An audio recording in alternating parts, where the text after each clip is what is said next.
And we're live! Hey friends, happy Monday! Happy winter! Yes, we got more snow here. Surprise live from Wisconsin, soon to be Santa Monica Beach. Hopefully in a bikini with my feet in the sand. How are you?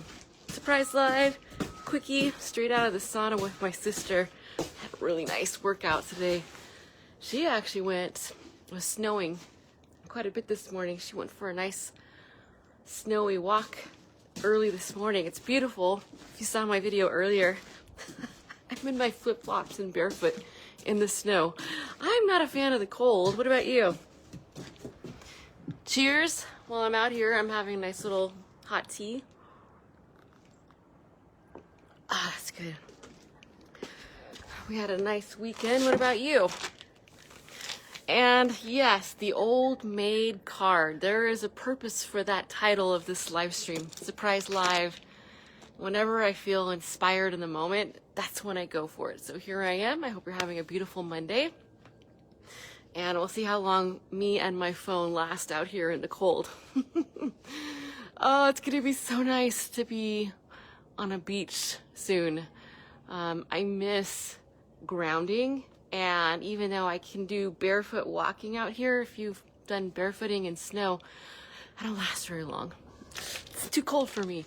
So, when you were growing up, did you guys play the old maid game? It's a card game. It's old school, and you want to avoid drawing the old maid. Which is actually kind of derogatory for women, right? Because guys get to be the cool old bachelor, right? And women are the old maid. Anyway, you draw, oh, it's still snowing. You draw the old maid card. I think that's, you lose in the card game. Anyway, I was remembering that because I saw this Facebook memory come up about my grandfather who was, born and raised here in Green Bay, Wisconsin. And he lived to 100 years old. Very fascinating guy. Gramps, good old Gramps. I saw a picture of him with my sister. Hey, Raul, how are you? Yeah, say hi where you're joining. Hello from a snowy Wisconsin. It's coming down. There's going to be more coming today. And Gramps, in his last few years, actually lived here. And had a great relationship with him, and every time I would come visit, I'd walk in and then the bets were placed by family members and friends. How long until my Gramps asked me the question, the old maid question, right? And I would say maybe in the first hour, first day. And I was always waiting for this question from him, and it was like a fun little banter between he and I.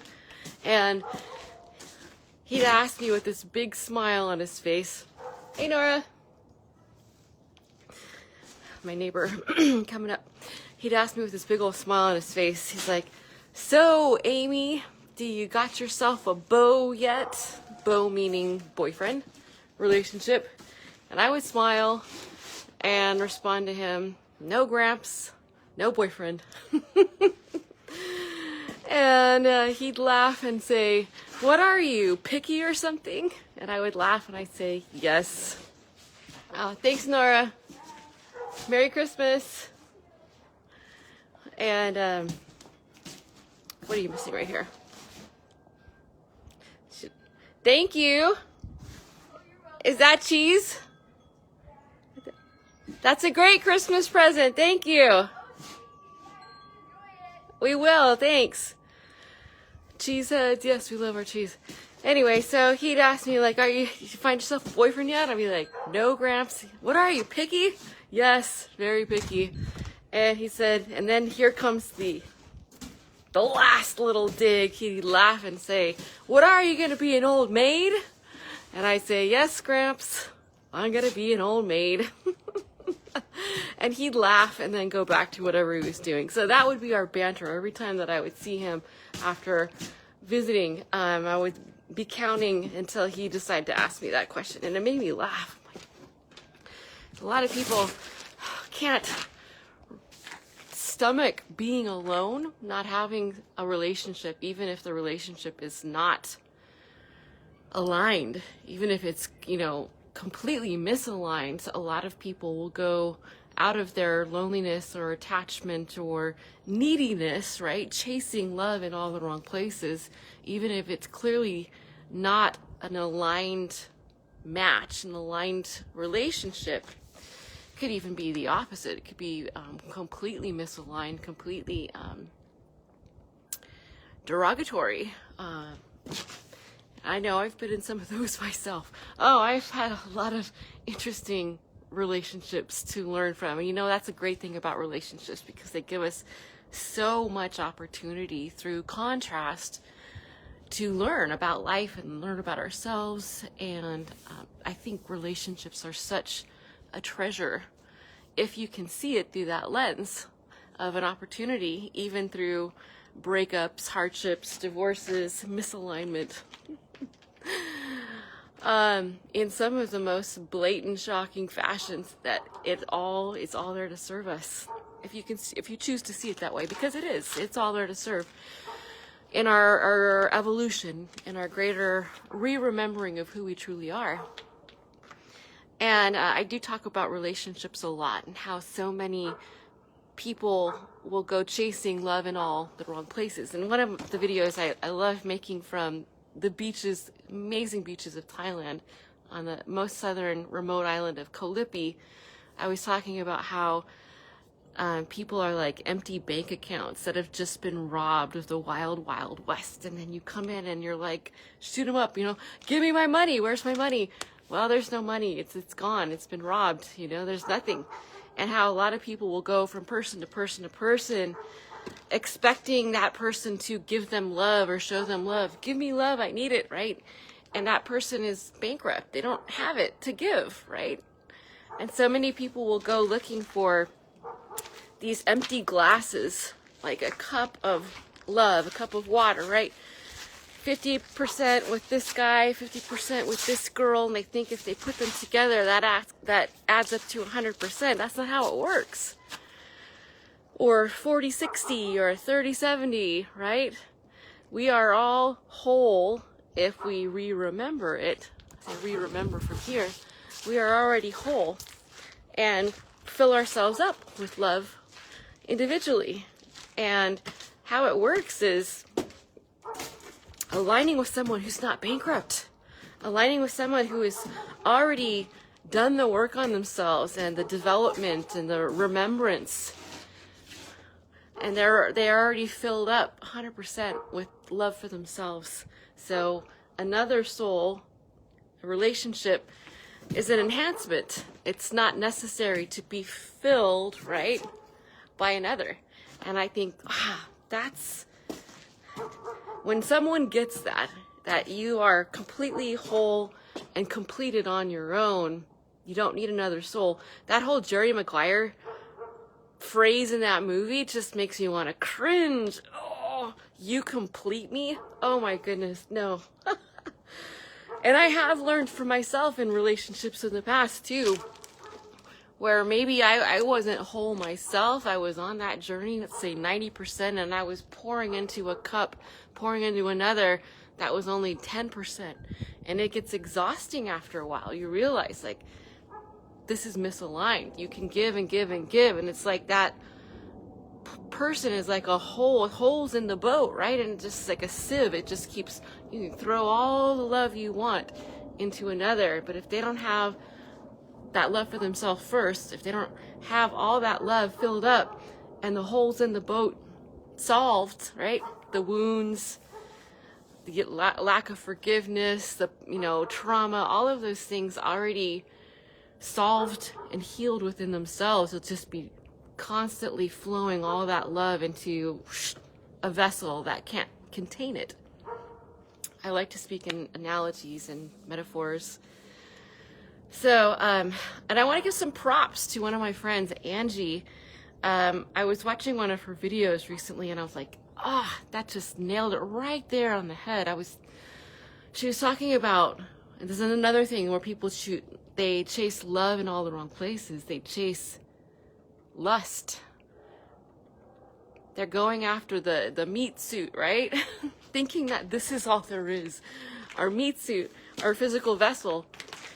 that we're piloting through this existence, chasing after the external, the superficial, where the treasure is the soul, the depth of the soul. That's the treasure. And she was talking about how lust is loud and distracting and flashy, like lots of fireworks in the sky, and how depth is quiet.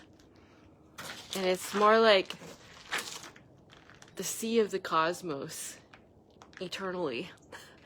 And wow, however she put it, it was so prophetic and true. And I thought, isn't that the case?